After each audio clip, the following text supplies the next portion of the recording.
సహకరించి మన జిల్లాను మనం అభివృద్ధి చేసుకుందాము. ఇంత మంచి అవకాశం మళ్ళీ మనకు రాదు. అందుకే ఈ వేదిక మీద నుంచి మీ అందరికీ మనలో చిన్న చిన్న విభేదాలు ఉండొచ్చు, మనస్పర్ధలు ఉండొచ్చు, ఆలోచన విధానంలో వేరు ఉండొచ్చు. కానీ జిల్లా అభివృద్ధి విషయంలో మనందరం ఒక్కటిగా ఉండాలి. దయచేసి బీఆర్ఎస్ నాయకులు చెప్పుకునే వాళ్ళందరికీ నా సూచన ఒక్కటే, మీరు ఏం సాయం చేయొద్దా, మీరు మాట్లాడుకుంటుంటే చాలు.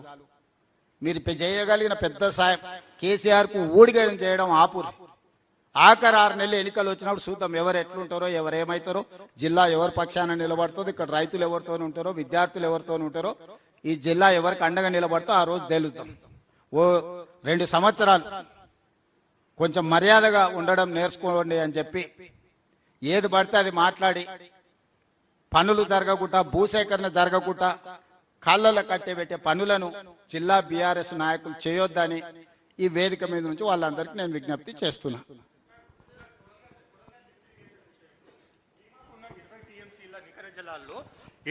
ఏడు టీఎంసీలు మీరు అక్కడ కోత పెట్టేసి ఇక్కడ కొడంగల్కి ఇస్తున్నారు. దానివల్ల బీమా రైతులు అక్కడ నష్టపోతున్నారు.